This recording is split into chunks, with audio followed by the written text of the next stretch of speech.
ठीक है, अब टॉर्क किसके अबाउट लिखें? सेंटर ऑफ मास के सेंटर ऑफ मास के अबाउट।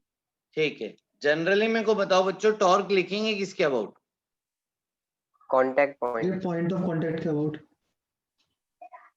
ग्राउंड से कांटेक्ट में। एक मिनट, क्यों भाई पॉइंट ऑफ कांटेक्ट के अबाउट? सर वो अगर फ्रिक्शन सेंटर का ऑफ टॉर्क मास जीरो से हो जाएगा, होता है। फ्रिक्शन का टॉर्क भी जीरो हो जाएगा उससे। जिस तो पॉइंट के अबाउट रोटेट कर रहा है इस उस पॉइंट पॉइंट के पे अबाउट लिखेंगे। वेरी गुड रोटेट कर रहा पूर्वांश, है। Thank you. ठीक है, तो हम generally torque end moment of inertia किस पॉइंट के अबाउट लिखेंगे? Point about which rotation is happening.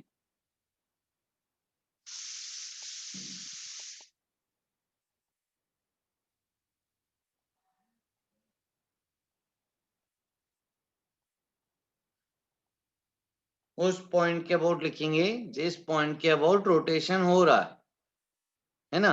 जिसके अबाउट टॉर्क लिखेंगे उसी के मोमेंट ऑफ इनर्शिया निकालेंगे। ठीक है, चलो फिर नेक्स्ट। अब मेरे को बताओ, अगर बॉडी रेस्ट पे तो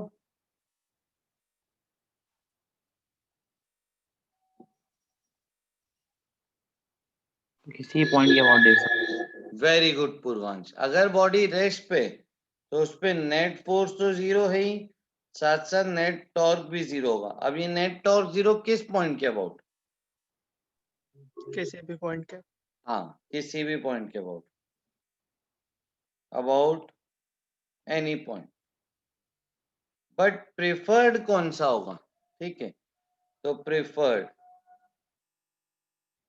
अगर फ्री स्टेट में है तो centre of mass. Free state मतलब कहीं से भी कील नहीं ठुकी हुई है, हिंज नहीं किया हुआ है, कहीं से सपोर्ट नहीं। ठीक है, एक जगह पे एक्स्ट्रा सपोर्ट नहीं है कि उसी के अबाउट घूमने लग जाए, हिंज नहीं है।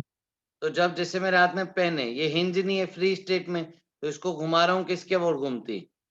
सेंटर ऑफ मास के अबाउट, है ना। कॉपी घुमाते हैं, बॉल घुमाते हैं अपन उंगली पे रख के, सेंटर ऑफ मास के अबाउट।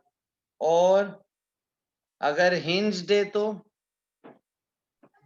हिंज के अबाउट। हाँ, तो अबाउट हिंज। ठीक है, ये हमारी प्रिफर्ड है। ठीक है, लेकिन जरूरी नहीं नेट टॉर्क जीरो तो इनके अबाउट ही करेंगे, किसी भी दूसरे पॉइंट के अबाउट कर सकते हो आप अगर बॉडी रेस्ट पे है। ठीक है, ये हो गया इफ बॉडी एट रेस्ट। चलो फिर आगे चलते हैं। अब मेरे को बताओ, प्योर रोटेशनल मोशन क्या होता है, या ओनली रोटेशनल मोशन?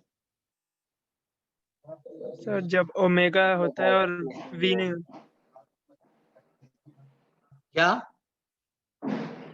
जब सिर्फ ओमेगा हो।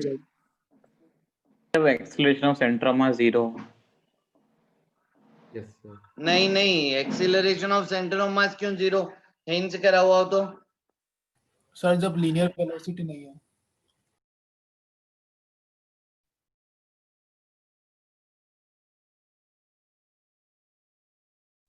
सर जब बच्चों सेंटर ऑफ पीछे मास से की वेलोसिटी डिस्टरबेंस है जीरो। क्या कुछ? पीछे से डिस्टरबेंस है क्या कुछ? सर बीच बीच में आता है, अभी तो नहीं आ रहा है। वो कंस्ट्रक्शन चल रहा है यार पीछे वाले घर में, वो खट खट आवाज आ रही है, ऐसी आ रही है क्या आवाज? नहीं सर। ठीक, thank you. Sir translational motion नहीं होगा, सिर्फ रोटेटरी मोशन होगा सर उस पॉइंट पे। यार भानु, मैंने तुमको बोला तुम्हारी आवाज बहुत धीरे आती है यार, मेरे को समझ नहीं पाता हूँ। सर मतलब ट्रांसलेशनल मोशन नहीं होगा। ओनली रोटेशनल मोशन मतलब, हाँ ट्रांसलेशनल मोशन नहीं होगा, करेक्ट। ठीक है, तो इसके एग्जाम्पल,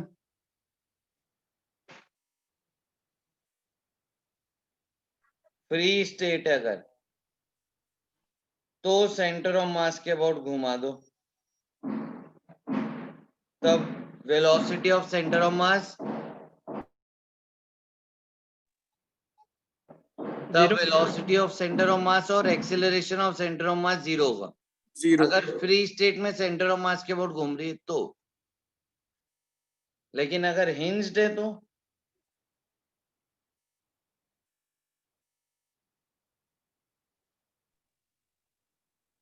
तो अगर हिंज के के अबाउट अबाउट सब जीरो होगा, क्या जीरो होगा?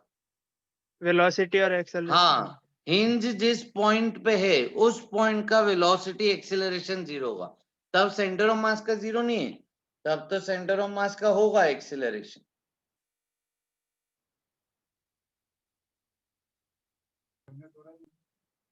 ठीक है, किसने बोला था acceleration of centre of mass zero?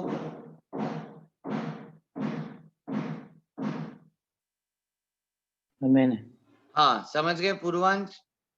Yes sir.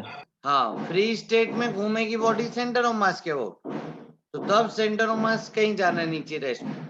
लेकिन हिंज है तो हिंज वाले पॉइंट का एक्सेलरेशन जीरो। ठीक है, तो अब बताओ यहाँ पे टॉर्क अबाउट क्या? Hinge. Hinge. Moment of inertia भी अबाउट हिंज, और यहाँ पे टॉर्क अबाउट सेंटर ऑफ मास। हाँ सर। ठीक है, चलो अपना केस क्या है भाई? अपना केस है, अब चलो आ जाओ ये कर लेते है ना, रोटेशनल प्लस ट्रांसलेशनल है अगर।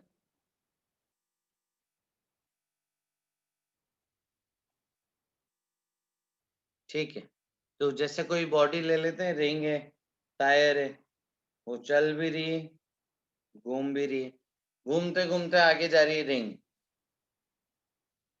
तो टॉर्क किसके about? Centre centre of mass के अबाउट। सेंटर ऑफ मास के अबाउट। बॉडी फ्री स्टेट में है ना, तो बॉडी का हर पॉइंट घूमेगा किसके अबाउट? हम centre of mass. Centre of mass के अबाउट। क्या ये प्योर रोटेशनल मोशन है? ओनली रोटेशनल मोशन है? नहीं सर। नहीं, ये rotational motion about centre of मास है, प्लस पूरी बॉडी का ट्रांसलेशनल मोशन है, दोनों का वेक्टर एडिशन है। पूरी body rotating about centre of mass, plus पूरी बॉडी आगे चल रही है with same speed as centre of mass. इन दोनों का वेक्टर एडिशन है, ट्रांस रोटेशनल भी बोल सकते हैं इसको, ट्रांस रोटेटरी मोशन। तो बॉडी घूम किसके अबाउट रही है इसमें? सेंटर ऑफ मास के तो अबाउट। किसके अबाउट टॉर्क लेंगे? सेंटर ऑफ मास। हाँ, अब चलो तुम्हारा कार है, तुम अपने घर में बैठो, सामने से कार निकल गई, तो कार के पहिए पे फोकस करें तो पहिया घूम रहा है और आगे जा रहा है, तो पहिया किसके अबाउट घूम रहा है? सेंटर ऑफ मास के अबाउट, और आगे भी जा रहा है हाँ सर। है ना। तो संदीप बेटा, कहाँ से कौन सा पॉइंट ऑफ कांटेक्ट की कहानी है तुम्हारी? नहीं सर, वो मैंने सोचा फ्रिक्शन का टॉर्क जीरो हो जाएगा। Torque net about centre of मास, तो परपेंडिकुलर डिस्टेंस आ रहे सेंटर ऑफ मास के अबाउट लेंगे। अब आप लोगों को कुछ भी डिस्कशन करना है तो आप मेरे से करिए, क्योंकि मैं डायरेक्ट चैप्टर के आखिरी चीजें पढ़ कर रहे हैं, है ना। क्योंकि दिक्कत इसी में आती है, तो उसको पहले अच्छे से सीख लेते, फिर वो टॉर्क मोमेंट ऑफ इनर्शिया का देख ही लेंगे बाद में।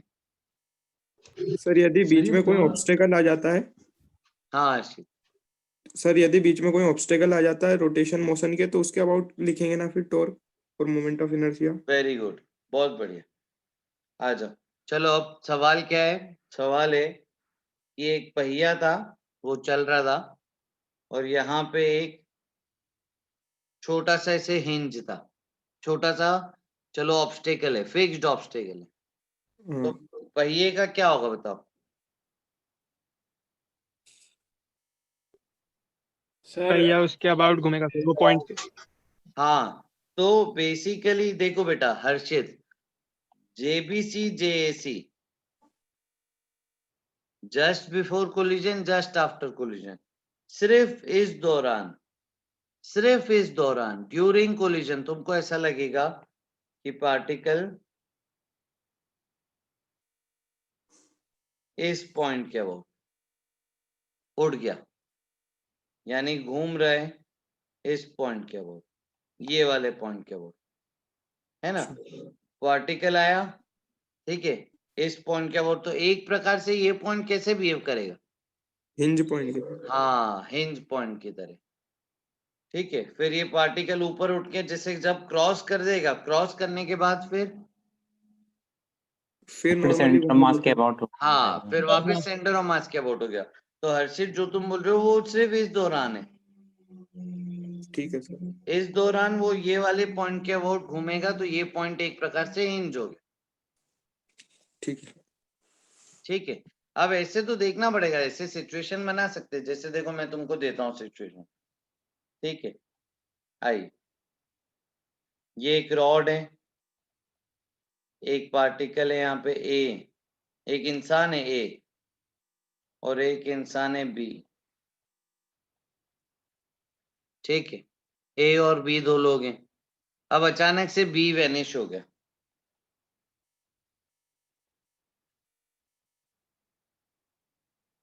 तो रॉड का मोशन बताइए। एक के वो है नॉर्मल About के rotation अबाउट करना। It's about rotatory. करेक्ट। ए पे लोड बढ़ जाएगा और रॉड ऐसे घूमने लगेगी ए के अबाउट, तो टॉर्क अबाउट ए लिखेंगे।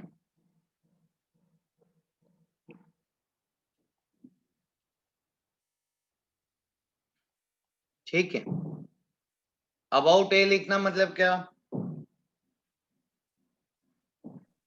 जो फोर्स इनटू परपेंडिकुलर डिस्टेंस लिखेंगे वो डिस्टेंस ए से लिखोगे। हाँ सर। है ना, क्लियर भाई? यहाँ तक आओ, आगे चलते हैं। तो भाई अब टॉर्क किसके अबाउट लिखना है? Centre of mass. Centre of mass के अबाउट। ठीक है, अब देखो ये होती है अपनी एफबीडी। तो एफबीडी में एक ही पॉइंट पे बना देते थे सारे फोर्स जल्दीबाजी में एकदम, कोई बॉडी के शेप वेप से मतलब ही नहीं है।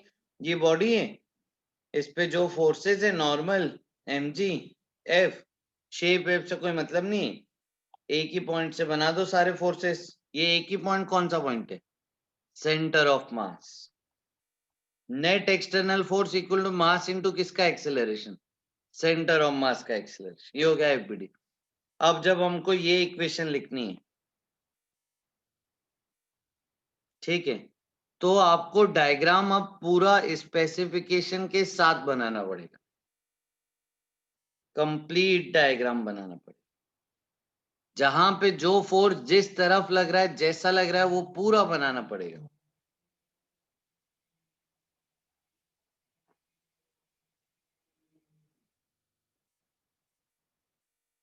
ठीक है, आप इसको ऐसे भी बना सकते।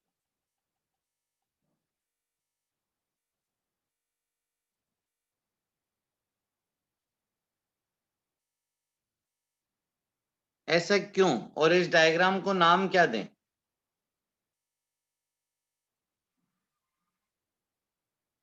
जैसे ये तो हो गया एफबीडी अपना, इस डायग्राम को क्या नाम दें? Full body diagram.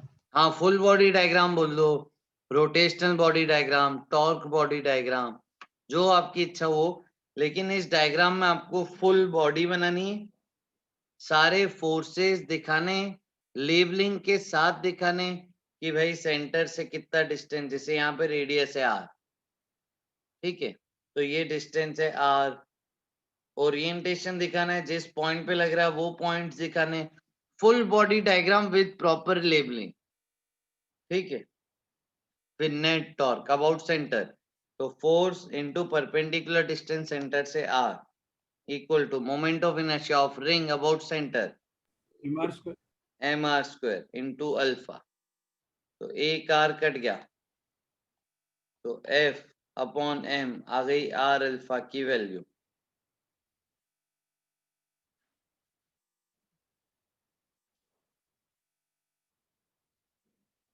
ठीक है, चले आगे। Yes sir. Yes sir. Yes sir. Hmm,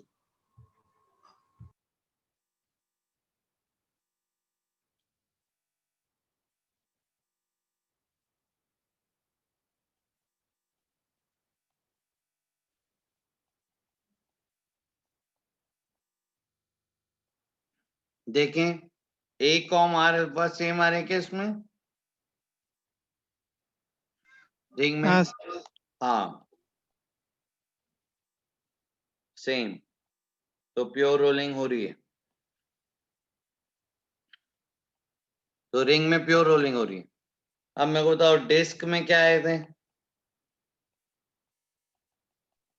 sir a centre of mass F by m और वो 2 into हाँ करेक्ट।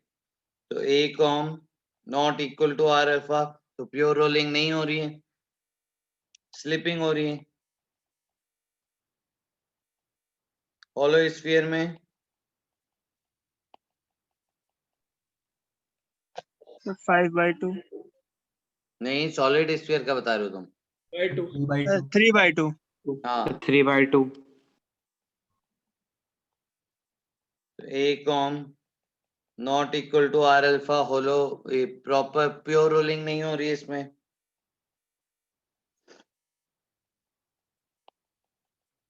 और सॉलिड स्फीयर में आर अल्फा रहा है 5/2 FM, इसमें भी प्योर रोलिंग नहीं हो रही। बेसिकली प्योर रोलिंग को आप वॉकिंग से रिलेट करोगे ना, तो चलते टाइम फ्रिक्शन की ग्रिप होना बहुत जरूरी है, ठीक है? तो फ्रिक्शन का में होना बहुत जरूरी है प्योर रोलिंग के लिए। ये बस एक आध ही केस आता है जब बिना फ्रिक्शन के आप किसी एक आध बॉडी को आप रोटेट कर सकते हो, प्योर रोलिंग, ठीक है? बाकी सब केसेस में आपको फ्रिक्शन की बहुत जरूरत है हाँ सर है ना? अच्छा, आपने कभी महसूस किया है तेल पे चलते हैं जहां पे फ्रिक्शन कम है तो क्या होते हैं? स्लिप होते हैं। स्लिप हो जाते हैं, पैर फिसल जाता है, उसी को तो स्लिपिंग बोल रहे हैं, यहाँ भी वही स्लिपिंग है, हाँ सर ठीक है? आ जाओ जल्दी आओ मेरे को। चलो एक बार अब मेरे को बताओ, ठीक है, कि ये P पॉइंट है, इसका हमने नेट एक्सेलरेशन ऐसे लिख दिया था ना, a com minus R alpha. If on ground की बात हो रही है सबसे पहले, ऑन ग्राउंड a कॉम अगर आर अल्फा के बराबर है तो प्योर रोलिंग हो रही है, नो स्लिपिंग।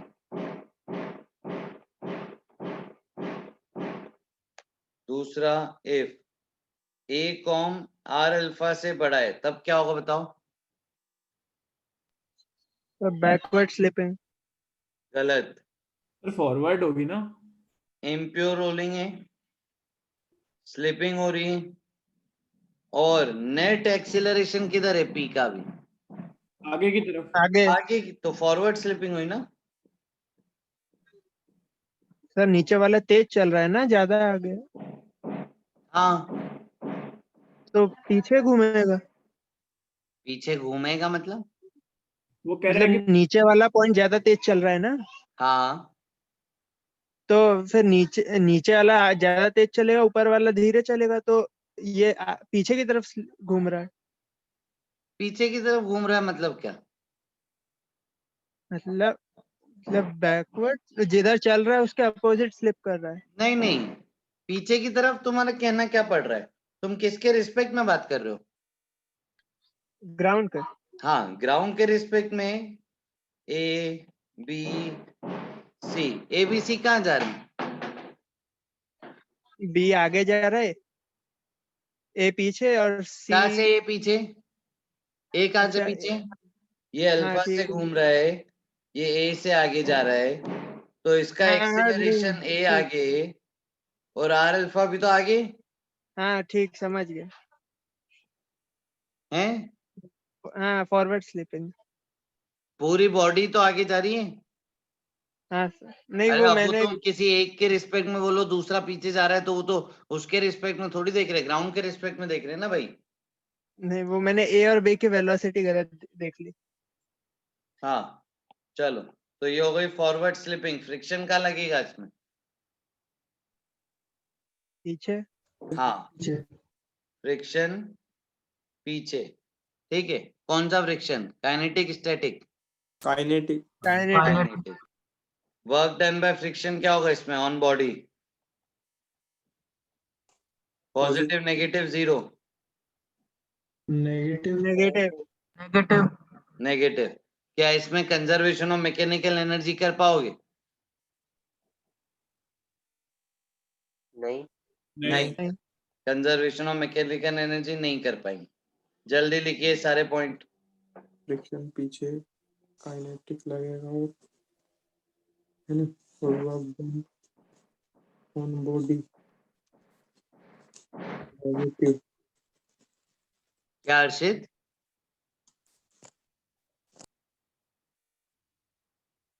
ठीक, चलो अब पहले वाले केस में बताओ, प्योर रोलिंग में अगर फ्रिक्शन लगा, इफ फ्रिक्शन रिक्वायर्ड, कौन सा फ्रिक्शन होगा? Static. Static. Work done by friction बोलो। जीरो। जीरो। जीरो। क्या मैं कंजर्वेशन ऑफ मैकेनिकल एनर्जी लगा सकता हूँ? हाँ सर। हाँ सर। हाँ, लगा पाएंगे। या फिर वर्क एनर्जी थ्योरम तो लगा ही सकते हैं। ठीक सर है, ऑर्डर में फ्रिक्शन जीरो कैसे हुआ? जैसे चलते time work done by friction zero होता है। एग्जैक्टली चलते क्या time sir? Work done by friction क्या होता है संदीप? तुम थे उस क्लास में? नहीं सर। क्यों नहीं थे भाई? दिव्यांश शर्मा समझाएंगे आपको कि वर्क डन बाय फ्रिक्शन कैसे जीरो। दिव्यांश तुम थे उस क्लास में? हाँ सर था। हाँ, समझाइए। सर वो जब अपन चलते हैं तो सर एक जो पाँव होता है जो जमीन पे रहता है वो रेस्ट पे रहता है और दूसरा हवा में चलता है। सर पॉइंट ऑफ कांटेक्ट ही नहीं है तो फ्रिक्शन कहाँ से लगेगा, इसलिए वर्क डन बाय अरे फ्रिक्शन जीरो होता हाँ सर जिस समझ गया पॉइंट पे सर। फ्रिक्शन लग रहा है है। उसका सर वो रेस्ट पे है डिस्प्लेसमेंट जब नहीं इस पे है। लग रहा है। हाँ सर वही तो, वो रेस्ट पे और दूसरा वाला हवा में है। हाँ, यहाँ भी तो वैसा है कि फ्रिक्शन पी पे लग रहा है और पी इंस्टेंटेनियसली रेस्ट पे, तो पी पे वर्क डिस्प्लेसमेंट जीरो, फ्रिक्शन है। थोड़ी देर बाद पी कहाँ चले जाएगा? ऊपर, तो नया आ जाएगा क्यू।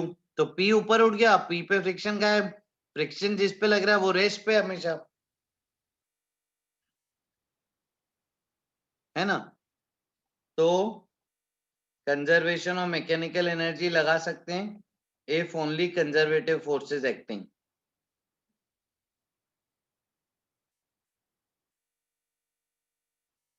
क्योंकि फ्रिक्शन का वर्क डन तो जीरो हो गया, तो अगर सिर्फ कंजर्वेटिव फोर्सेस हैं तो कंजर्वेशन ऑफ मैकेनिकल एनर्जी लगा सकते। ठीक है, आ जाओ अगला केस। इफ ए कॉम छोटा है आर अल्फा से, तो भी सेम इम्प्योर रोलिंग, लेकिन इसको बैकवर्ड स्लिपिंग बोलोगे क्योंकि पी पॉइंट की नेट एक्सीलरेशन पीछे, तो फ्रिक्शन आगे लगेगा, काइनेटिक फ्रिक्शन होगा और work done by friction on body negative होगा। बताइए, कोई डाउट यहां तक? नहीं सर।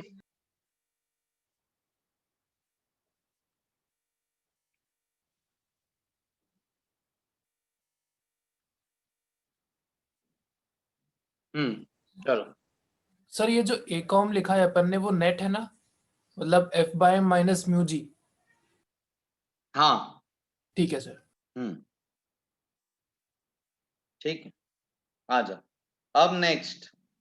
ठीक है, तो यहां से हम ये भी सीखे कि ये बॉडी पे फ्रिक्शन कहीं भी लग सकता है, आगे भी लग सकता है फ्रिक्शन, बॉडी पे फ्रिक्शन पीछे भी लग सकता है। ठीक है बच्चों, है ना? फ्रिक्शन आगे भी लग रहा है, पीछे भी लग रहा है।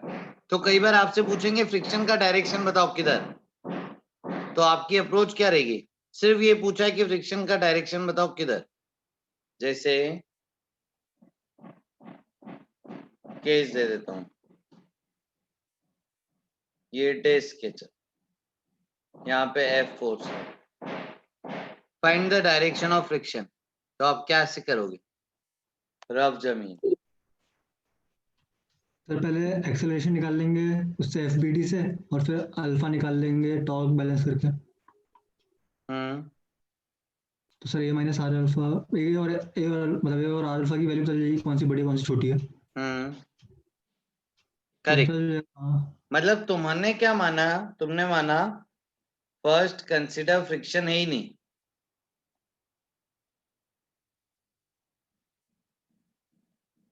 ठीक है संदीप, ये स्टेप बोलना भूल गए तुम। पहले कंसिडर करो कि फ्रिक्शन है ही नहीं, ठीक है, फिर ए कॉम निकालो एंड आर अल्फा फाइंड करो, फिर कंपेयर करो और फिर आपको पता पड़ जाएगा फ्रिक्शन किधर लगाना है। ये सर। हाँ सर। है ना, जैसे अभी करते हैं।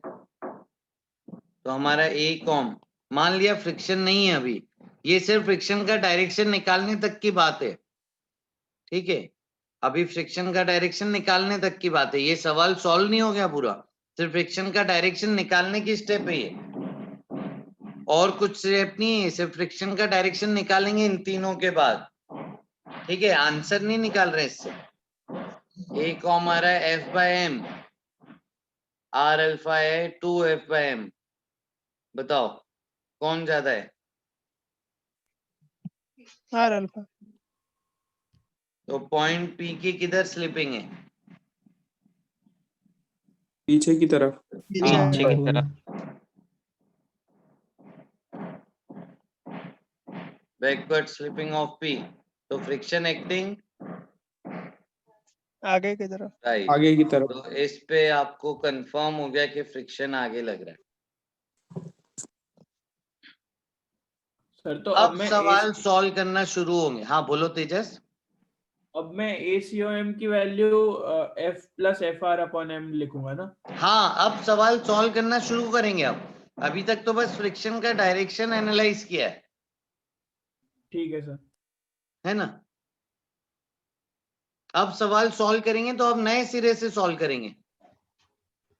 अब ये इन वैल्यूज का कोई मतलब नहीं है, ये वैल्यू जो है ए कॉम आर अल्फा की, वो तो अभी फ्रिक्शन के एब्सेंस में देखी थी, तो उससे अपन ने देखा कि फ्रिक्शन कहाँ लगेगा। सर अगर टॉर्क वर्क सब पूछा था तो सीधा फ्रिक्शन का मतलब कहीं भी मान के सॉल्व कर लेते। हाँ आ रहे हैं ना, उस पे आते हैं।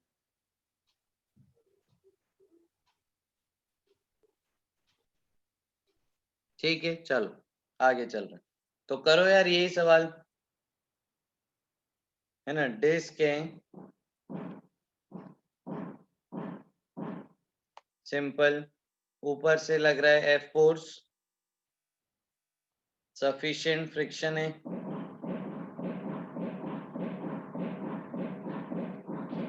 जब भी बोले सफिशिएंट फ्रिक्शन तो हमें प्योर रोलिंग मानना है, no slipping. M mass R radius है, सवाल है find a com alpha and friction acting on disc. Solve करो जल्दी, आंसर बताओ।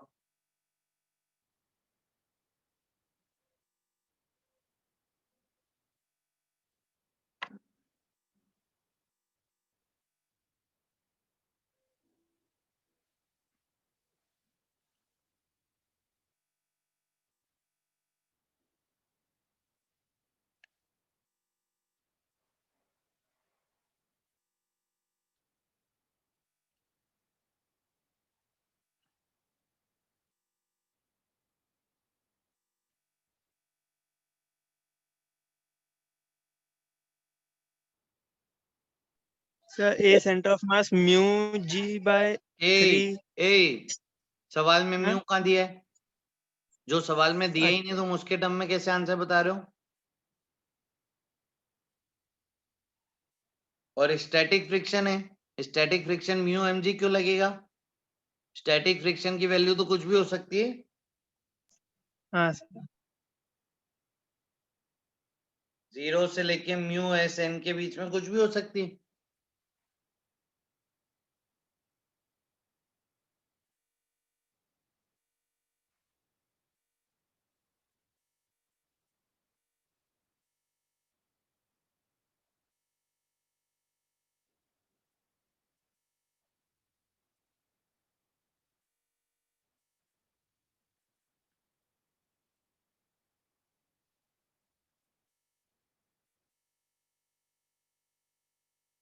एफ के टर्म में आंसर आएगा बस सारे, एफ मास और रेडियस।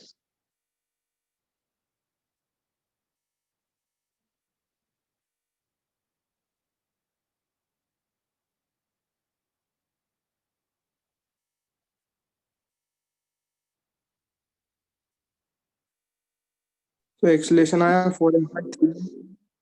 सही है हर्षित।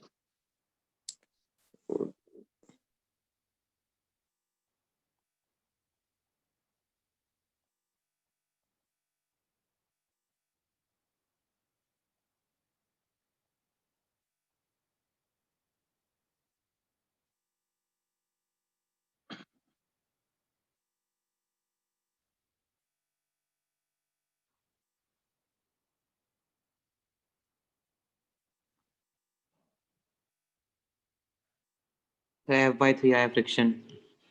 करेक्ट। Yes sir F/3।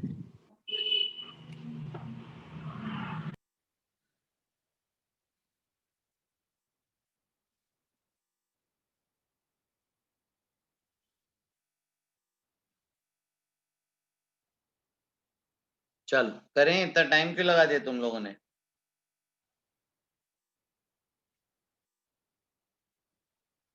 हाँ भाई तेजस बताते जाओ कैसे करूं। सर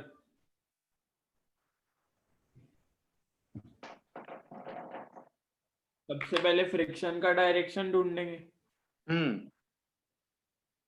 किधर आया?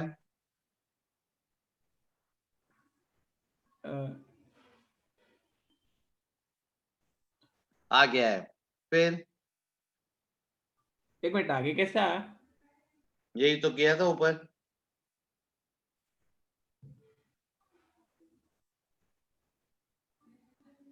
ठीक है, अच्छा हाँ हाँ हाँ ठीक है। समझाओ कैसे आया। आर अल्फा की वैल्यू निकाल ली और एक्सेलरेशन ऑफ सेंटर ऑफ मास की निकाल ली। आर अल्फा की ज्यादा थी और पी पॉइंट पे आर अल्फा पीछे लग रहा था, मतलब पी पॉइंट पीछे जाना चाहेगा तो पी पॉइंट पे फ्रिक्शन आगे लगेगा। तो फ्रिक्शन आगे लग रहा है तो अब लिखेंगे F plus F R is equal to M A. फिर दूसरी इक्वेशन लिखेंगे F plus F R bracket में इंटू आर। एक मिनट। अच्छा सॉरी सॉरी सॉरी, एक मिनट। F minus F R into R. क्यों माइनस क्यों? टॉर्क अलग अलग डायरेक्शन में लग रहा है क्योंकि। हाँ, कैपिटल F का टॉर्क कैसा है, क्लॉकवाइज के anti clockwise?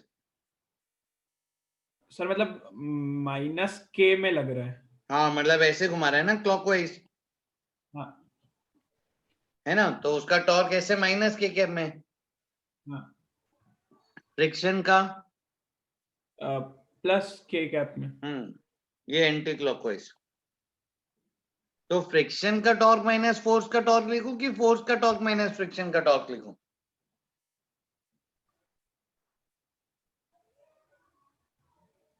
Sir force minus friction. क्यों?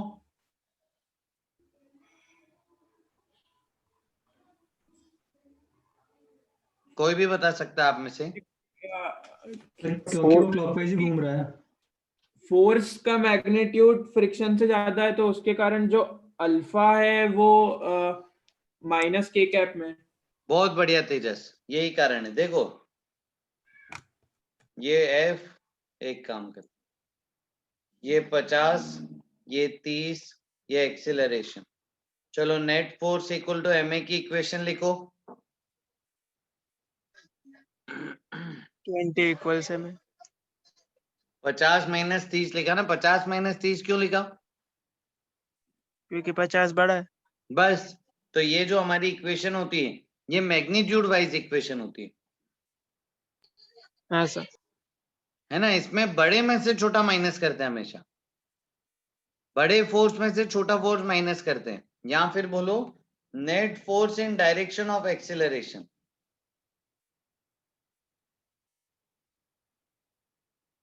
ठीक है, वैसे ही यहां पे हमें पता है कि बॉडी अल्फा ऐसे घूम रहा है, ठीक है, इस डायरेक्शन में अल्फा घूम रहा है ये हमें पता है, तो इसलिए फोर्स का डायरेक्शन के अलोंग अल्फा है तो फोर्स का ज्यादा हो गया टॉर्क। तो F R minus friction into R equal to M R square by 2 alpha. ये दूसरी इक्वेशन। तीसरी प्योर रोलिंग की कंडीशन,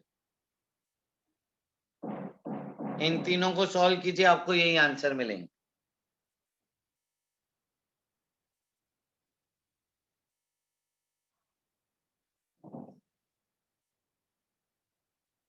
चलें आगे। Yes, sir.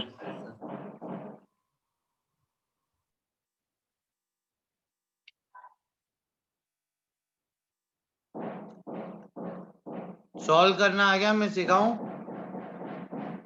सर आता है। ठीक है। सबसे अच्छी तरीका क्या है सॉल्व करने का?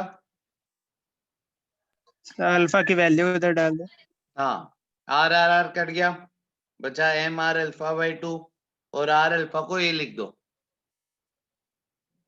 तो आपको इक्वेशन ये बन जाती है। आप इन दोनों को ऐड कर दो, पहली इक्वेशन और ये वाली को, सॉल्व हो गया। फिर आंसर लिख लिया होगा आपने। ठीक, चलो अब यहाँ पे एक डाउट है, संदीप ने पूछा था या किसी ने, कि सर अगर मैं इसमें फोर्स आगे फ्रिक्शन को पीछे लेके मानता तो क्या होता?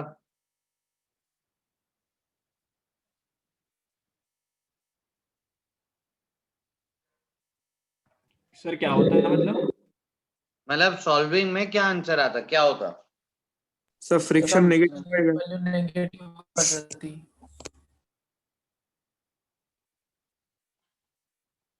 ठीक है, फ्रिक्शन नेगेटिव आ जाता तो अपने को ये समझ आता था अपना डायरेक्शन अपोजिट है। सर तो अब तो अज्यूम ही नहीं करा करेंगे ना, फिर फ्रिक्शन मतलब फ्रिक्शन का डायरेक्शन निकालने वाला स्टेप स्किप भी कर दिया करेंगे। हाँ वही वही, इसीलिए तो मैं ये डिस्कशन कर रहा हूँ। ठीक है, कि मान लो किसी ने फ्रिक्शन का डायरेक्शन निकाला नहीं, उसने डायरेक्ट फ्रिक्शन पीछे मान लिया और उसने सॉल्व किया, फ्रिक्शन नेगेटिव आ गया, तो उसको पता पड़ गया कि भाई अपना फ्रिक्शन गलत है, फ्रिक्शन होना चाहिए आगे। अब मैग्नीट्यूड का क्या? क्या फ्रिक्शन यहाँ पे -f/3 आएगा हाँ सर। हर बार, हर केस में? हाँ सर। मतलब मैग्नीट्यूड सेम आएगा, डायरेक्शन अपोजिट आएगा बस। हाँ सर।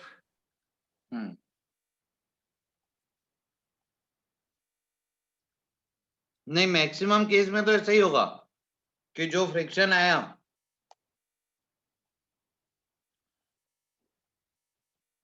उसको आप बस डायरेक्शन रिवर्स करके उतना ही मैग्नीट्यूड ले लो।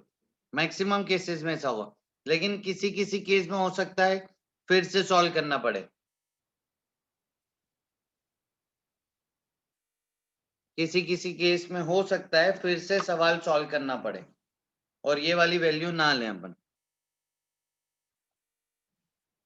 ठीक है, तो ये ध्यान रखना पड़ेगा कई बार। सर जब भी ऐसी दो इक्वेशन बनेंगी जो इस क्वेश्चन में बनी, तब तो ऐसा ही होगा। हाँ, जैसी अभी इक्वेशन में नहीं तब तो ऐसे ही होगा। ठीक है, तो इसीलिए ये थोड़ा कहीं पे आपको फंसा सकता है, तो आप क्या करना ना, आप आखिरी में इक्वेशन में वैल्यू पुट करके वेरीफाई कर लेना कि अपनी ठीक है ए कॉम अल्फा फ्रिक्शन जो वैल्यूज आ रही हैं वो सेटिस्फाई कर रही हैं क्या। हाँ सर। अच्छा, ये लफड़ा क्यों आ रहा है बताऊं क्यों लफड़ा आ रहा है? क्योंकि देखो इस केस में अल्फा ये ऐड हो जाएगा,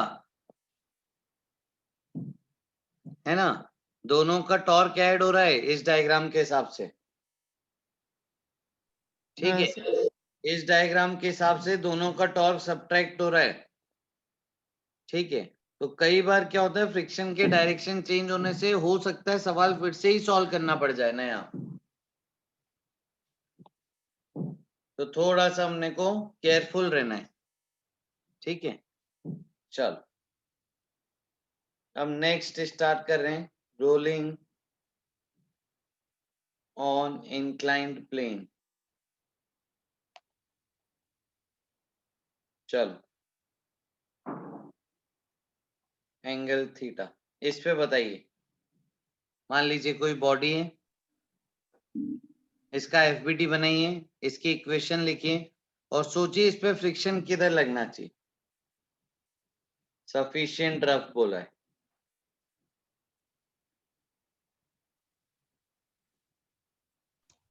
सर जी ऊपर वाले जो एग्जांपल है जिसमें आपने बोला कि फ्रिक्शन किसी किसी में उल्टा आएगा, मतलब सॉल्व करना पड़ेगा वापस से, हाँ हाँ, तो वैसा को मतलब कौन सा केस, कोई एग्जांपल?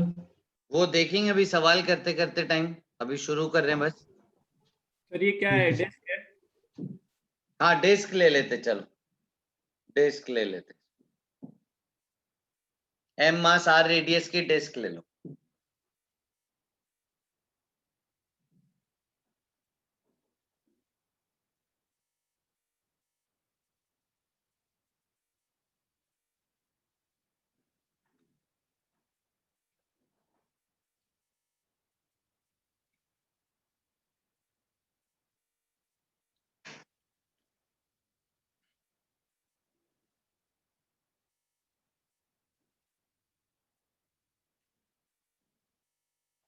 फ्रिक्शन का डायरेक्शन बताओ।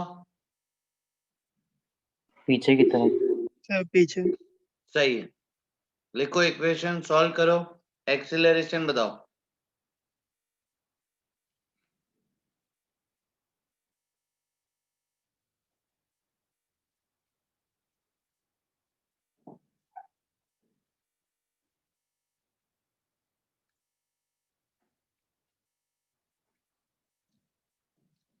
सर इस वाले में फ्रिक्शन का डायरेक्शन निकलवा दीजिए ना।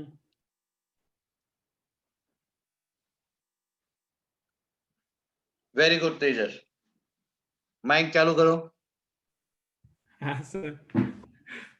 एक्सीलरेशन किधर? जी नीचे। क्या? फ्री जी? जी अबे ए क्या? कॉम किधर? जी क्यों होगा एक्सीलरेशन? मतलब एक्स एक्सिस से नीचे की तरफ थीटा एंगल पे। हाँ मतलब along the incline.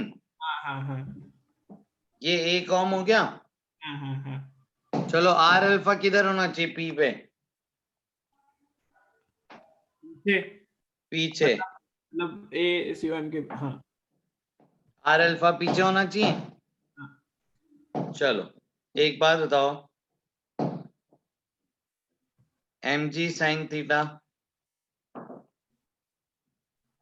M G cos theta, normal, इनका टॉर्क बताओ अबाउट सेंटर। 0। तो टॉर्क देने वाला इकलौता कौन है? फ्रिक्शन। वेरी गुड, क्योंकि फ्रिक्शन लगेगा यहां से टेंजेंशियली। अब पीछे लगेगा कि आगे सोचते हैं, ठीक है। हाँ तो मेरे को बताओ अल्फा का डायरेक्शन कैसा आना चाहिए? ये 1 सर, या फ्रिक्शन फिर आगे 2? अल्फा का डायरेक्शन है 1। Very good, 1। क्योंकि अगर अल्फा ऐसा घुमाओगे तभी तो आर अल्फा इधर जाएगा और ए कॉम को कैंसिल कर पाएगा। समझे ये बात? तो अब अल्फा अगर आपको ऐसे घुमाना है तो फ्रिक्शन कैसा होना चाहिए? मतलब उल्टी साइड इसका, मतलब पॉइंट पी पे आर अल्फा के अपोजिट डायरेक्शन में। अगर फ्रिक्शन में इधर लगा दूं तो इस फ्रिक्शन का टॉर्क किस तरफ है? अल्फा के डायरेक्शन में? नहीं, उल्टी डायरेक्शन में। तो सर इसको ऐसे इंटरप्रेट नहीं कर सकते क्या कि पॉइंट पे पीछे जाना चाह रहा है तो उस पे फ्रिक्शन पॉइंट पीछे कहाँ जाना चाह रहे हैं? कैसे बता बड़ा पॉइंट पीछे जाना चाह रहे हैं? नहीं बता बड़ा। कैसे बता बड़ा पॉइंट पीछे जाना चाह रहे हैं? सर इमेजिनेशन दिख रहा है, उससे गोल गोल घूमेगा तो पीछे पॉइंट जाएगा। नहीं, वो तो ए सेंटर ऑफ मास भी लग रहा है ना उस पे आगे की तरफ। हाँ फिर तो फ्रिक्शन पीछे इसीलिए है क्योंकि अल्फा जो है फ्रिक्शन के कारण ही है और ये हो गया अल्फा के डायरेक्शन में फ्रिक्शन का टॉर्क, हाँ ठीक है इसीलिए फ्रिक्शन पीछे है इस केस में। ठीक है सर। ठीक है, अब तुम्हारी जो स्टेप्स है ना, उन स्टेप्स के थ्रू देखो। पहली स्टेप क्या है भाई? अब ऐसा अज्यूम करेंगे कि फ्रिक्शन नहीं है। Very good. अब इसका एफबीडी बनाओगे।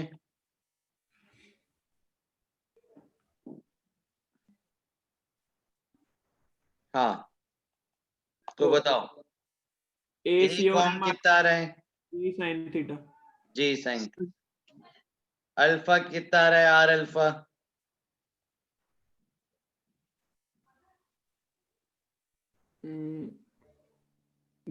जीरो। जीरो। Very good.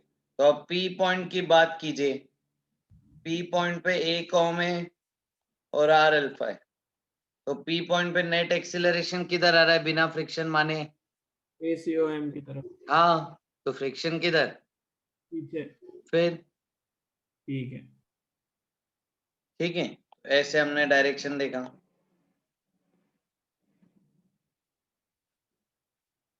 चलिए इक्वेशन बताइए।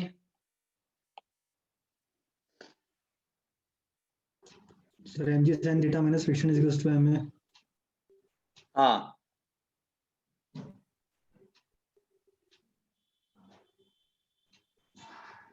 और टॉर्क की equation? Sir friction into r is equals to mr square by 2 into alpha। Correct.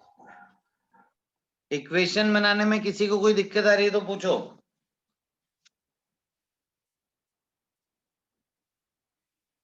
जल्दी पूछो।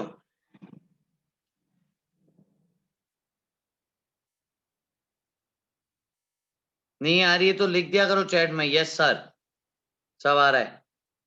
वाई लिख दोगे तो भी चलेगा चैट में। आ गया सर समझ में। हाँ वेरी गुड, थैंक यू। अब इनको सॉल्व कीजिए ना, तो इनको सॉल्व कीजिए तो एक्सेलरेशन क्या आ रहा है? 2g sin theta by 3। Correct. R alpha भी यही आ रहा है 2g sin थीटा बाई 3, तो अल्फा आपका आ जाएगा 2g sin theta by 3 R. और फ्रिक्शन कितना आ रहा है बच्चों? G sine mg theta sin theta by 3। mg sin theta by 3, correct. 3। mg sin theta by 3। ये हो गया सॉल्व। अब आपका होमवर्क क्या है आपको पता ही है, होमवर्क आप सबने देखा हुआ है ये।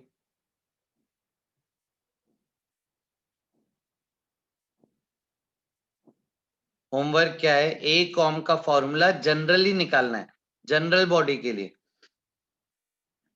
Moment of inertia I consider करना, सफिशिएंट फ्रिक्शन और आई ही रहने देना, है ना। मोमेंट ऑफ इनर्शिया, बॉडी अभी फिक्स नहीं है, कोई भी हो सकती।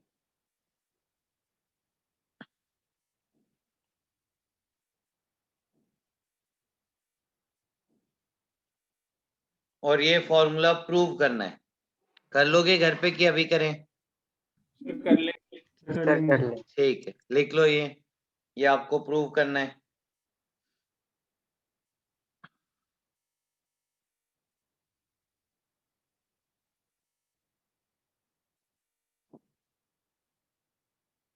सर लिख लिया।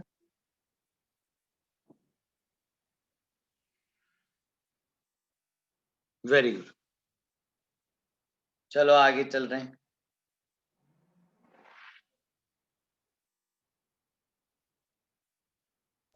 सर सर वो एक डाउट था कि प्योर रोटेशनल में सिर्फ रोटेशन काइनेटिक एनर्जी होती है क्या? हाँ सर लेकिन वो जो आपने प्योर रोटेशन में दूसरा एग्जांपल दिया था ना हिंज्ड वाला, हाँ उसमें उसमें मतलब अगर आपने से पूछा हो कि मतलब उसको छोड़ा है उससे मतलब हॉरिजॉन्टल से छोड़ा है हाँ तो वर्टिकल आएगा, तो फिर क्या वो होगी मतलब उसकी वेलोसिटी क्या होगी सेंटर ऑफ मास की? हाँ तो मतलब सिर्फ इसमें आई ओमेगा स्क्वायर लिख के जो ओमेगा आएगा उसको मतलब वी बाई आर लिखेंगे या फिर उसको हाँ। तो मतलब उसकी दो काइनेटिक एनर्जी नहीं होंगी सेंटर ऑफ मास की, घूमने वाली भी और वेलोसिटी वाली भी? तुम किसकी बात कर रहे हो, पार्टिकल की बात कर रहे हो कि बॉडी की बात कर रहे हो? सर पूरी बॉडी की, लेकिन बॉडी में पूछा सेंटर ऑफ मास की वेलोसिटी क्या होगी जब वो वर्टिकल हो जाएगा हॉरिजॉन्टल से। Half I omega square body की काइनेटिक एनर्जी। तो मतलब half I omega square equals to mgh/2। हाँ, सेंटर ऑफ मास का देखेंगे कितना नीचे गया। अच्छा, तो ओमेगा से v निकालना है, मतलब उसकी दो एनर्जी नहीं लिखनी है, एनर्जी एक ही लिखेंगे। हाँ, आई किसके अबाउट लोगे? सर हिंज के अबाउट। बस, ठीक है सर। चलो आगे चल रहे। अब इसी में फ्रिक्शन की बात करेंगे। तो बच्चों मेरे को एक बात बताओ, एक्सीलरेशन ये मान के सॉल्व करो और मेरे को फ्रिक्शन बताओ कितना आ रहा है मोमेंट ऑफ इनर्शिया के टर्म्स में। करो, फ्रिक्शन बताइए कितना आ रहा है।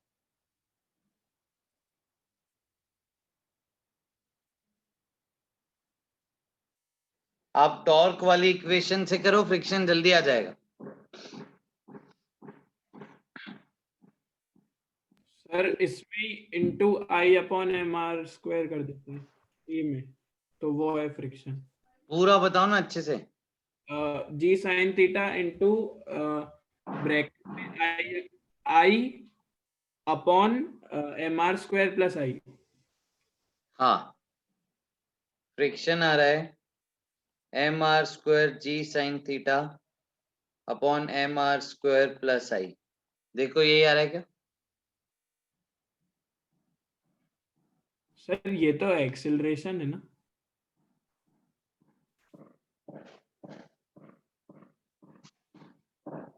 तो ऊपर आई आ रहा है, सॉरी हाँ सर, ऊपर आई आ रहा है। ऊपर आई आ रहा है, I g sine theta upon M R square plus I, ये आ रहा है क्या? हाँ सर। एम भी आ रहा है क्या ऊपर? हाँ सर, एम भी आ रहा है ऊपर। I M ji sine theta upon M R square plus I. हाँ सर। हाँ सर। ठीक, देख लो ये आ गया। Yes sir. शाबाश। अब देखो ये जो फ्रिक्शन है, इस फ्रिक्शन की वैल्यू लिख देंगे less than equal to mu S N होनी चाहिए। Yes sir. करेक्ट। तो करो, ये फ्रिक्शन को less than equal to mu M G cos theta करो। बताओ म्यू एस किससे बड़ा आ रहा है?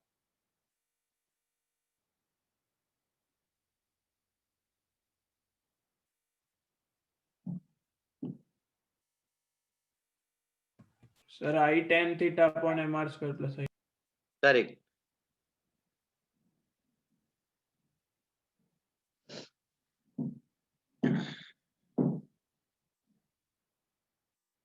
करेक्ट।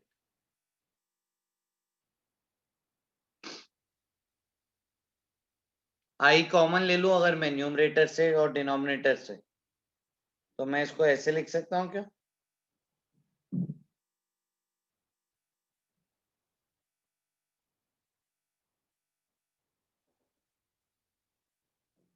और आई से आई कट गया, ये बचा म्यू एस।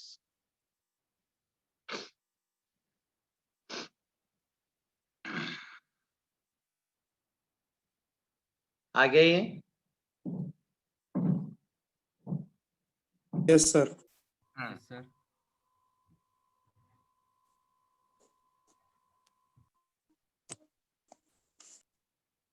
करेक्ट है ना, ये ध्यान रखना है।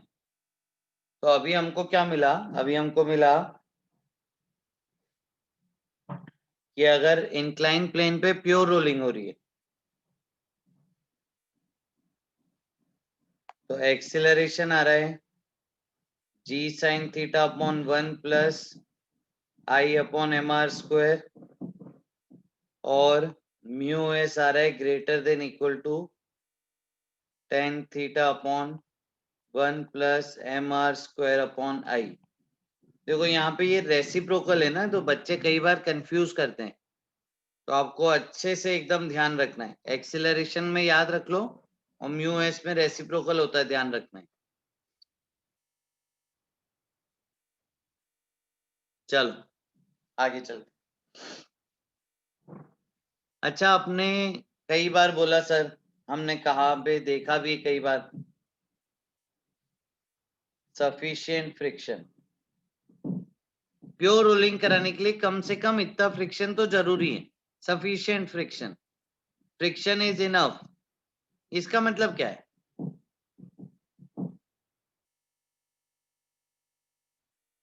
मतलब पॉइंट पी का जो भी एक्सेलरेशन है उसको सेटिस्फाई कराने जितना म्यू होना चाहिए। वेरी गुड, मतलब पॉइंट इज कि एक लिमिट से फ्रिक्शन कम हुआ तो वो प्योर रोलिंग नहीं करवा पाएगा।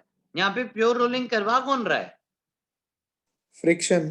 क्यों करवा रहा है फ्रिक्शन प्योर रोलिंग? तो क्योंकि वो रिलेटिव मोशन को अपोज करेगा। वेरी गुड, क्योंकि फ्रिक्शन चाहता है पी पॉइंट और इंक्लाइन प्लेन का रिलेटिव मोशन ना हो, रिलेटिव मोशन ना हो यानी स्लिपिंग ना हो, स्लिपिंग ना हो यानी प्योर रोलिंग हो। तो यहाँ पे फ्रिक्शन की खुद की चाहत है प्योर रोलिंग करवाना, ठीक है? तो फ्रिक्शन एक लिमिट से ज्यादा हुआ तो प्योर रोलिंग करवा देगा इजीली, आराम से। फ्रिक्शन एक लिमिट से कम हुआ तो प्योर रोलिंग नहीं करवा पाएगा। और ये सफिशिएंट फ्रिक्शन बोलते हैं मतलब क्या है? प्योर रोलिंग करवा सकता है, ठीक है। हाँ, मतलब वो लिमिट से ज्यादा है, जितनी जरूरत है फ्रिक्शन की उससे ज्यादा है, आराम से करा देगा। जरूरत कितनी है? वो ये है, ये जो वैल्यू है ये है minimum coefficient of friction required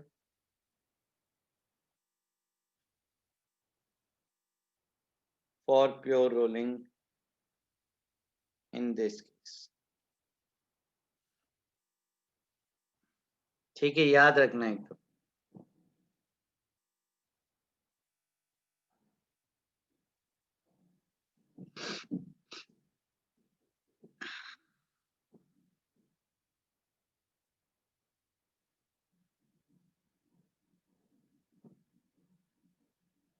चलो, अब अगला सवाल है मेरा आपसे कि भाई ring, disc, hollow sphere, solid sphere, इनके लिए निकालो a com and mu s. Homework and arrange in order.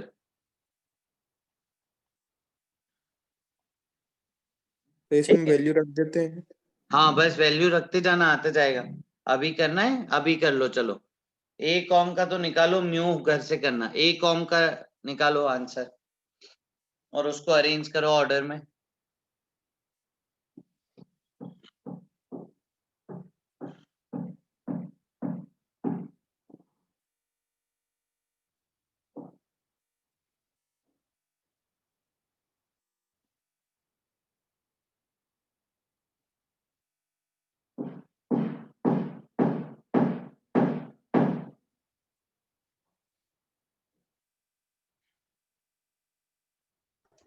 Solid और स्फीयर डिक्रीजिंग ऑर्डर, और डिक्रीजिंग ऑर्डर रिंग से सॉलिड। नहीं, गलत। तो सॉलिड स्फीयर डिस्क देखो और बेटा, स्फीयर और रिंग। अपने को डिक्रीजिंग विक्रीजिंग से मतलब नहीं, डिक्रीजिंग इंक्रीजिंग ऐसे कोई मतलब नहीं। अपने को ये मतलब है कौन ज्यादा है, फिर उसके बाद कौन, उसके बाद कौन, उसके बाद कौन। हर रिंग का सबसे ज्यादा होगा, सॉलिड का सबसे कम गलत, होगा। रिंग का तो सबसे कम आ रहा है एक्सेलरेशन। सर रिंग सबसे कम, फिर हॉलो, फिर डिस्क, फिर सॉलिड। हाँ सही, सबसे ज्यादा एक्सेलरेशन सॉलिड क्या है, नेक्स्ट नंबर पे डिस्क, फिर हॉलो, फिर रिंग। नहीं, सही बोला मैंने? हाँ सही बोला। हाँ सर। आ जाओ, तो पहले मोमेंट ऑफ इनर्शिया देखें। तो मोमेंट ऑफ इनर्शिया का ऑर्डर कुछ ऐसा होता है, पहले रिंग का होता है सबसे ज्यादा, फिर हॉलो स्फीयर, फिर डिस्क, फिर सॉलिड स्फीयर। देखो mr² 2/3 mr², mr²/2 2/5 mr²। अगर आप mr² का कोफिशिएंट देखो तो ये 1, ये 0.67 mr² का कोफिशिएंट, ये 0.5, ये 0.4। ये मोमेंट ऑफ इनर्शिया का ऑर्डर है, ठीक है? अब आप एक्सीलरेशन का फॉर्मूला देखो।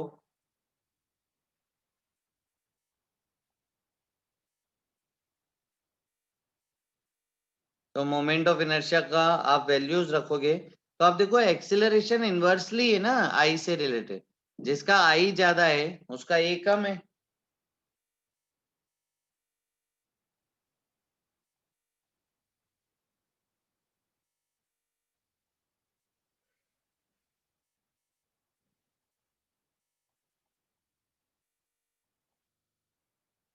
ये वैल्यूज बताओ एक्सीलरेशन की क्या क्या नहीं।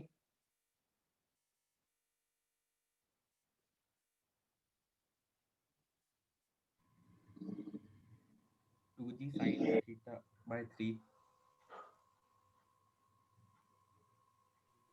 3/5 हम्म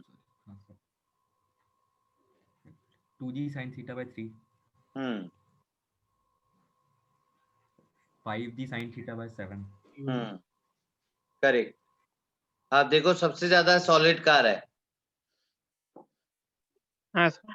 सबसे पहले कौन आएगा चारों में से? अगर चारों को एक साथ इंक्लाइन से छोड़ दिया तो सबसे पहले कौन आएगा चारों में से? सॉलिड। हाँ, सॉलिड स्फीयर। देखो बच्चों,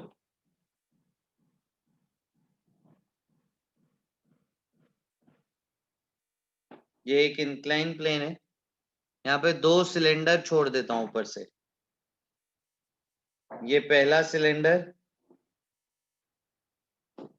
है ना, ये दूसरा सिलेंडर। सेम लेवल से दोनों को रेस्ट से रिलीज कर दिया, दोनों नीचे गिरे, है ना। तो रेस कौन जीतेगा, हॉलो सिलेंडर या फिर सॉलिड सिलेंडर? Solid cylinder. हाँ, सर सॉलिड सॉलिड। सिलेंडर का होता है, हॉलो सिलेंडर का वही होता है जो रिंग का होता है, मोमेंट ऑफ इनर्शिया। तो कौन जीतेगा? सॉलिड। हाँ, तो सॉलिड सिलेंडर पहले आएगा, क्योंकि सबका मोमेंट ऑफ इनर्शिया लगे तो सबकी एक्सीलरेशन सेंटर ऑफ मास की अलग होगी, सबका ट्रांसलेशनल मोशन अलग है। जिसका एक कॉम ज्यादा, वो ज्यादा तेजी से नीचे गिर रहा है। हाँ सर। हाँ अर्षित। नहीं कुछ नहीं, हाँ बोला बस। आ जाओ, अगला सवाल आपके लिए होमवर्क।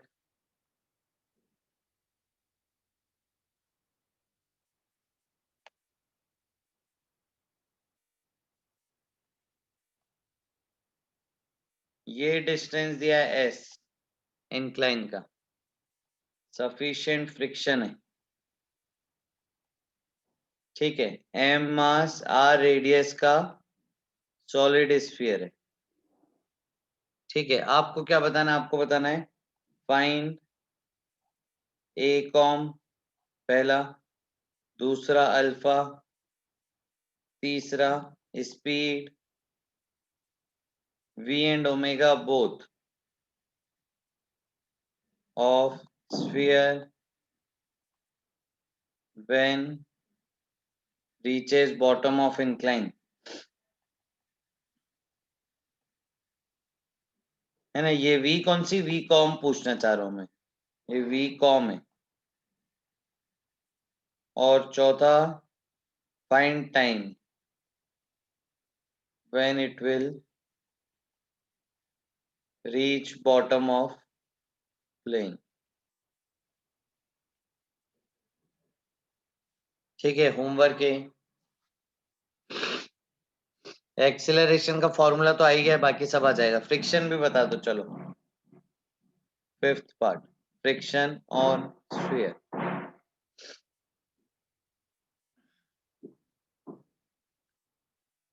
और चलो पूछ लेता हूँ अगला छठा part, minimum mu required for pure rolling.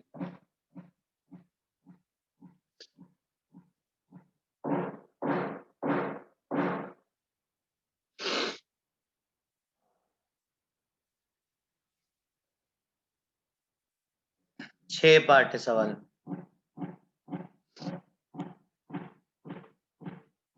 चलो आगे, एक मिनट ठीक, आ जाओ। सर, एक मिनट। हाँ देख लो देख। Sir discussion. अरे हाँ यार, सेंटर ऑफ मास का चलो कल ही साथ में करेंगे, O1 S1। सर 3-4 ही डाउट है सर वो। ठीक है सर। हाँ सर। क्या? सर इजी था सर, वो 3-4 ही डाउट है। ओवन में हाँ, यस सर सर। साथ में ही कर लेंगे, सर, फिर अभी इसी- क्वेश्चन ही कर लेते हैं। कल कर लेते हैं यार, अभी ये मेरे को खत्म करना है एक चीज। ठीक है सर। ठीक है कल ओवन S1 पहले कल कर लेंगे। मेरे को ना क्लास से पहले याद दिला देना यार, ओवन S1 पहले करेंगे फिर आगे पढ़ेंगे। ठीक है सर। Yes sir. आओ अब अगला देखो, मैं आपको 3 केस दे रहा हूं। पहला केस स्मूथ है, ठीक है, ऊपर से एक बॉल रखिए। दूसरा केस सफिशिएंट फ्रिक्शन है, ऊपर से एक बॉल रखिए। तीसरा केस सफिशिएंट फ्रिक्शन नहीं है, फ्रिक्शन है बट नॉट सफिशिएंट।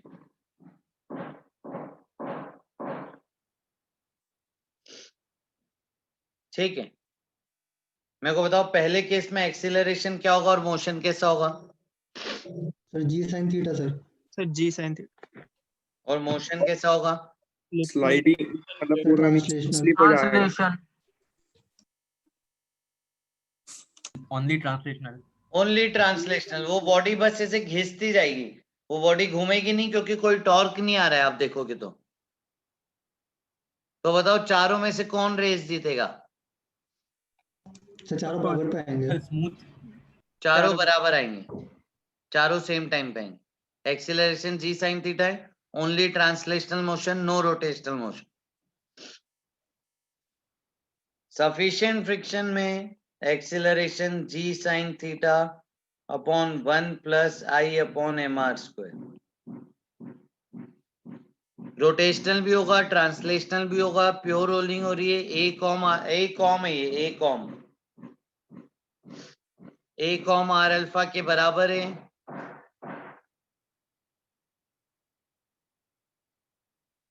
ठीक है, जीतेगा यहाँ पे सबसे पहले सॉलिड स्फीयर, सब अलग अलग टाइम पे गिरेंगे नीचे तक, और ये वर्किंग अभी हमने करी सारी। यहाँ बताओ तीसरा केस। सर रोलिंग और sir rolling with slipping. Sir कोई भी आ सकता है। हैं? सर कोई भी आ सकता है फर्स्ट। अरे सर रोल अरे सर भाई रोलिंग नहीं संदीप, होगी अब लेकिन ऐसी फ्रिक्शन बातें सपोर्ट करेंगे पीछे क्या? लगेगा कोई भी सर। हो जाएगा, कुछ भी हो जाएगा, सोच के बताओ नहीं ना। सर अच्छा सर इसमें रोलिंग नहीं होगी, पीछे की तरफ फ्रिक्शन फोर्स लगेगा और ये स्लिप करेगा नीचे की तरफ, वो नहीं पीछे नहीं फ्रिक्शन फोर्स लग जाएगा। नहीं, इसमें बोलेंगे इम्प्योर रोलिंग हो रही है। हाँ, रोलिंग विद स्लिपिंग। हाँ, मतलब स्लिपिंग हो रही है,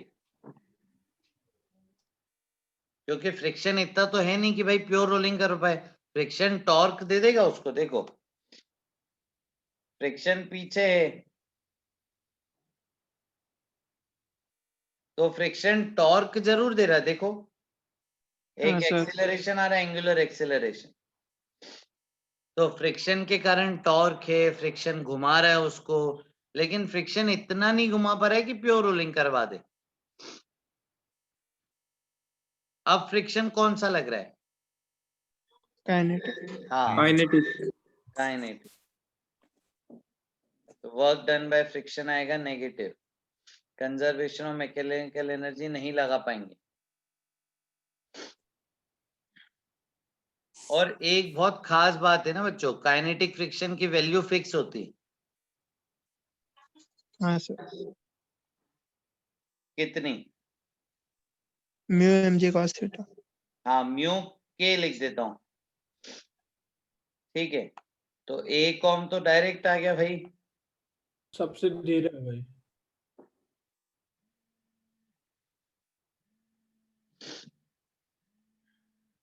ए कॉम सबका सेम आ रहा है।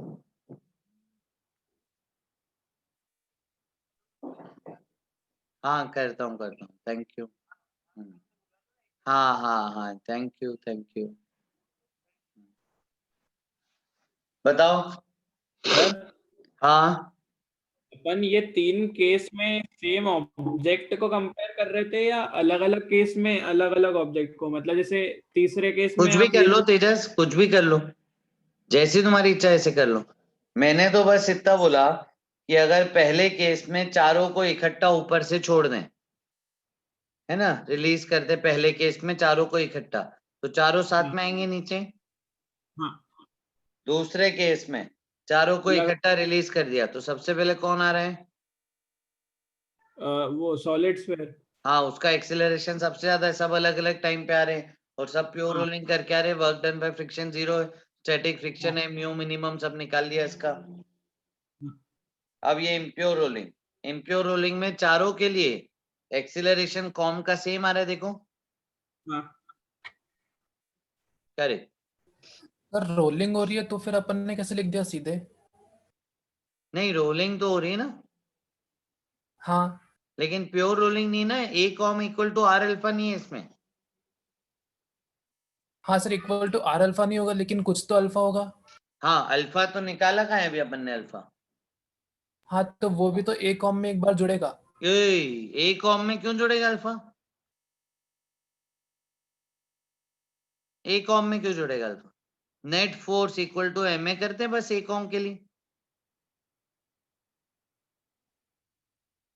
पी तो पॉइंट का क्योंकि थोड़ी पूछ रहा हूँ बेटा ऋषि। अगर मैं अच्छा, पी हाँ पॉइंट ठीक का है। एक्सेलरेशन पूछता तो तुम ए कॉम जोड़ते, उसमें सबट्रैक्ट करते। अच्छा ये तो सेंटर ऑफ मास का पूछ रहा हूँ, सेंटर ऑफ मास का तो direct net force equal to M A. ठीक है सर। बोलो बोलो, कोई कुछ पूछ रहा था? सर ये डायरेक्ट एक ही बॉडी को तीन सर ये डायरेक्ट इसीलिए लिख पाए ना क्योंकि सर ये फ्रिक्शन की वैल्यू फिक्स है अब। ये बात हर्षित डायरेक्ट इसीलिए भी लिख पाए क्योंकि कोफिशिएंट ऑफ काइनेटिक फ्रिक्शन ले लिया और काइनेटिक फ्रिक्शन डायरेक्ट फिक्स हो गया है। अब इसमें तो क्या होता है भाई, स्टैटिक में तो वैल्यू फिक्स ही नहीं होती फ्रिक्शन की, तो स्टैटिक में तो वर्किंग ज्यादा रहती है, इक्वेशन लिख लिख के सॉल्व करना पड़ता है। लेकिन डायरेक्ट यहाँ पे काइनेटिक फ्रिक्शन ले सकते हैं इम्प्योर रोलिंग में। ठीक है सर। हाँ, और वेदांत क्या बोल रहे हो? सर अगर एक ही ऑब्जेक्ट जैसे डिस्क मान लिया तो तीनों केस में एक साथ आएगा क्या? या क्यों, पहला क्या लास्ट तीनों केस में एक्सेलरेशन सेम आ रहा है? नहीं अलग अलग तुम्हारे है। पास एक्सेलरेशन का फॉर्मूला आ गया, तुम UT plus half A T square करके कब निकाल सकते हो कब आ रहा है, कब आ रहा है, कौन कैसे आ रहा है। और अगर एक ही पे चारों कंसीडर करा तो सॉलिड स्फीयर आएगा सेकंड वाले केस में, और हाँ बाकी में बराबर। बाकी, हाँ। ठीक है। अब यहाँ पे ट्रांसलेशनल मोशन तो सबका सेम हुआ इम्प्योर रोलिंग में, लेकिन अल्फा सबका अलग होगा। हाँ सर।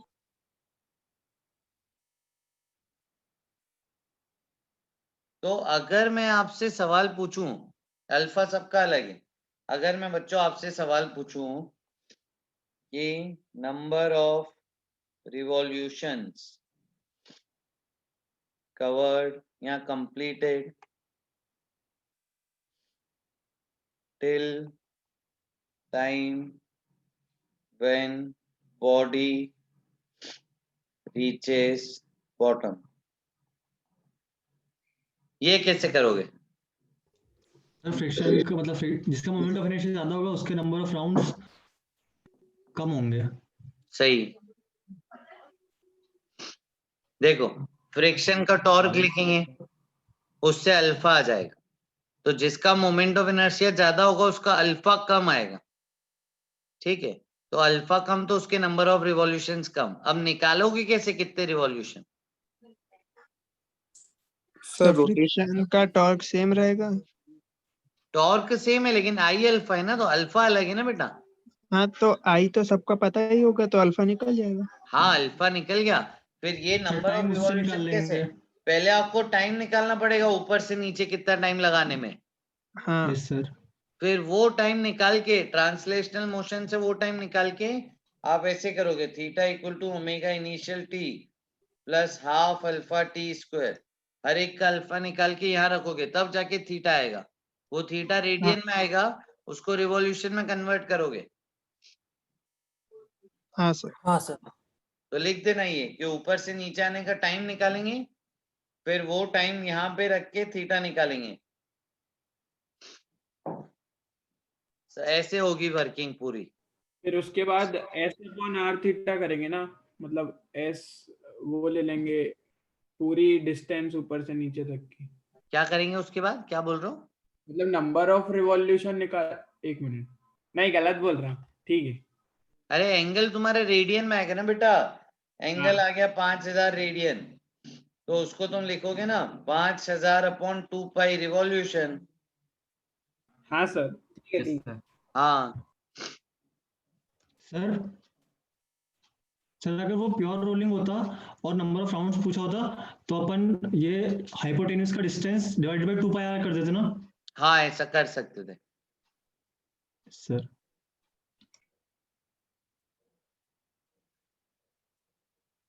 ठीक है।